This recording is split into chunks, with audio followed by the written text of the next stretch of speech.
Welcome to Market Moves with Ed Mathis, your daily scoop on the commercial real estate moves redefining the region. OTR has a new community gathering space. The Volkshaus, meaning the People's House, has opened in Over-the-Rhine, offering a unique mix of coffee shop, co-op, and event space designed for community engagement. Led by OTR's A.D.O.P.T, the $700,000 renovation turned a 1,000-square-foot historical building into a public space. Now home to Topia Coffee and the National Commission for Black Arts and Entertainment.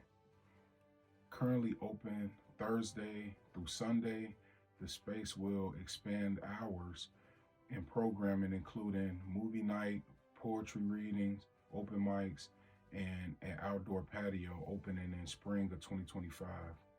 This is great. We need more community spaces like